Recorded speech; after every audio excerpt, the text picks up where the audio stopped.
Yeah. Looking at my watch and say it's time to get it, yeah. Talking about my guidance every day, I'm with it. Morning. Matthew 10, 1 through 15. In verse 1, we see Yehoshua called all his disciples to him. And he gave them power. He gave them power over unclean spirits, over all manner of sickness, all manner of illness, disease, and to cast out unclean spirits. Right? A couple verses later, verse 5 through 15, we see Yehoshua giving the disciples their charge and order. He told them what to do. He says, all right, look, I gave you these powers in verse 1. Now, go not in the way of the Gentile or the Samaritans. Now, Gentiles, contrary to what we have been taught in Genesis 10, Gentiles were the descendants of Japheth. Japheth was one of the sons of Noah. Japheth traveled north from where Noah's Ark settled. Just to give you a little history on who they are. So he told them not to go into the way of the Gentiles, and then he said not to go to any city of the Samaritans. Samaria was actually in the land of Israel. In 2 Kings 17, they were conquered by Assyria. The Assyrian king took the Israelites out of Samaria. So even though that area is basically in the heart of Israel, the land of Israel, Israelites didn't live there.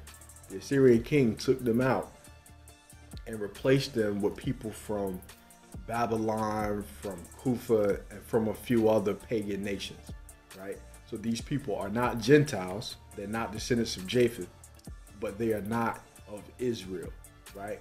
Meaning they could have been from the lineage of Ham, or from some other lineage of Shem, because everybody who's from Shem isn't of Israel, right? And I won't get too much into the history of all that.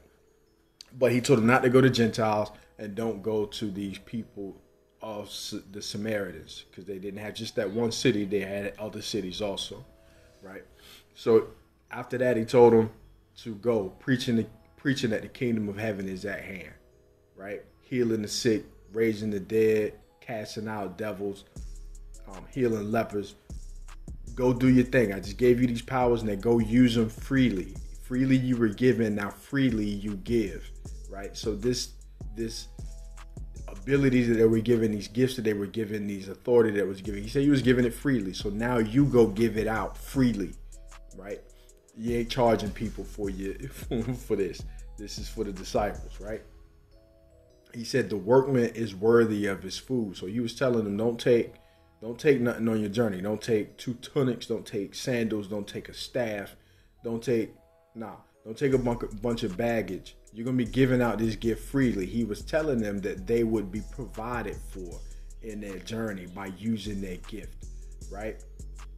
Go to these houses, go to these cities, inquire who's worthy. Stay there until you're done your ministry in that area, right? In that city, and you leave, right? And he said, when you go to the house, you salute it, you greet it, right? If they receive you, if you determine if they receive you, then leave your peace with that house. But if not, then take your peace and get up and get out. Go, right?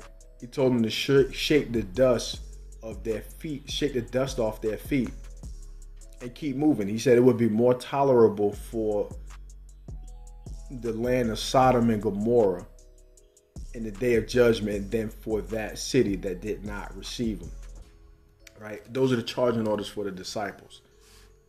We can learn a lot from that. Let's just run back to the workman is worthy of his food. We've been given a gift, and instead of using our gift, we work in a job, right? Or maybe your gift, you found a way to use it at your job, so that ain't always the case, right? But he's saying that the workman is worthy of his food. So yeah, we can go back to Matthew 6 towards that whole chapter, really. But he's letting them know that you're going to be provided for on your journey, right? Now, what else can we learn from this? Taking it personal. Check this. They was given a message from the Most High, the Son of the Most High, from Yehoshua. The kingdom of heaven is at hand. I've seen him do these things. Look, hey, come on, follow him. This is the way to salvation. That ain't no weak message, right? That's the most important message you can have. Like, it's nothing more important than our salvation, than serving the Most High. People aren't going to receive that though, and Yehoshua knew that, so he prepared them for it by telling them, "Look, shake the dust off your feet and keep it moving." Right? We take it personal when somebody say they don't want our product or our service, or they don't want to try this investment we're doing, or we give them advice, or they ask us for our opinion or whatever. We give it and they don't receive it, they don't want it. Or we're in our ministry, we're serving in our ministry, and we get all in our feelings or take it personal when somebody turn it down or they act like they don't want to hear it. Shake the dust off your feet is what Yehoshua said. Shake the dust off your feet and keep it moving. Keep it moving. We're working with powers that we don't understand, right? We don't understand the quote-unquote spiritual realm. We don't understand the heavenly realm, the way God operates. We don't understand these things. So it's not about tweaking your message to satisfy people, right? Or your whatever your gift is. It's not about changing your gift so that you can satisfy more people or whatever the case is. If you've been given this thing by the Most High God, be confident in that and understand that he gave it to you for a reason. So keep it moving, man. Shake the dust off your feet, right? And give all praises to the Most High.